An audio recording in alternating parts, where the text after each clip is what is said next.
ఉదయం లేచిన వెంటనే మొదటిగా నువ్వు చేయాల్సిన పని ఏమిటయా అంటే, మోకరించి ఒక 5 అధ్యాయాలు కీర్తనలు చదువు, 1 అధ్యాయం సామెతలు చదువు. దీన్ని అలవాటు చేసుకో. Very simple. Read 5 Psalms and 1 Proverbs. 5 అధ్యాయాలు కీర్తన చదవండి, 1 అధ్యాయం సామెతలు చదవండి. ఈ 5+1 6 అధ్యాయాలు మీరు చదవండి. అలా 1 month మీరు ప్రయత్నం చేసి చూడండి. మీ ఆత్మీయ జీవితంలో గొప్ప మార్పు వస్తుంది. అందుకే ఒక చక్కని పుస్తకం సిద్ధం చేశాం, 1 రోజుల్లో అద్భుతమైన జీవితం. ఖచ్చితంగా ఆ పుస్తకం మీ జీవితాన్ని బహుగా ప్రభావితం చేస్తుంది. ఎందుకంటే గొప్ప గొప్ప దైవజనులు ఇచ్చినటువంటి ఒక అద్భుతమైనటువంటి సలహా ఏమిటంటే 5 Psalms and 1 Proverb, put together 6 chapters. Read every day. That makes your life so different.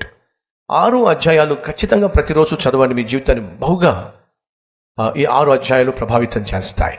ఆత్మీయ జీవితాన్ని బాగు చేసుకోవాలని చెప్పి తీర్మానం తీసుకున్నా మొదటిగా మీరు చేయాల్సిన పని ఈ 5 కీర్తనలు చదవండి, 1 సామెత చదవండి. ఏమైతే చదువుతున్నారో దాని ప్రకారం జీవించే ప్రయత్నం చేయండి. కీర్తనలు సాధారణంగా ప్రార్థనతో కూడినటువంటి కీర్తనలు అవి. సో ఆ కీర్తనలు మీరు చదువుతున్నప్పుడే మీరు మనస్ఫూర్తిగా ప్రార్థన చేయొచ్చు. ఒకవైపు ప్రార్థన ఎలా చేయాలో తెలియకపోయినా సరే, కీర్తనలు చదువుతున్నప్పుడు అవి ఎక్కువ శాతం ప్రార్థనలు గనుక మీరు కూడా కీర్తనలు చదువుతున్నప్పుడు మీరు కూడా ప్రార్థన చేస్తున్నారు. దేవుడు నిన్ను నన్ను ప్రేమించి బైబిల్ మధ్యలోనే సామెతలు అనగా ప్రోవెబ్స్, కొన్ని వందల ప్రోవెబ్స్ మీకోసం బైబిల్లో ఉన్నాయి. కాబట్టి ప్రతి దినము 1 chapter ఆఫ్ ప్రోవెబ్స్ చదవండి. డెఫినెట్గా అది మీ ఆత్మీయ జీవితాన్ని బహుగా ప్రభావితం చేస్తుంది. వాక్యానికి ఒక శక్తి ఉంది. అదేమిటంటే, ఉదాహరణ, మీరు బట్టలు నీళ్ళల్లో తడుపుతారు. తడిపి ఒకవేళ ఆరేసినట్లయితే దానికి ఉన్న మురికి పోకపోవచ్చు. కానీ ఎప్పుడైతే మీరు ఎంతో కొంత డిటర్జెంట్ వాడి ఆ బట్టలు మీరు ఉతికే ప్రయత్నం చేస్తారో, ఆ డిటర్జెంట్ పౌడర్ని మీరు నీళ్ళల్లో కలిపేసి దాంట్లో బట్టలు వదిలేసేయండి. ఒక అరగంట సేపు అయిన తర్వాత డిటర్జెంట్ ఏం చేస్తుందయ్యా అంటే, ఆ బట్టలకు పట్టినటువంటి ఆ డర్ట్ని, ఆ మురికిని అది లాగేస్తుంది.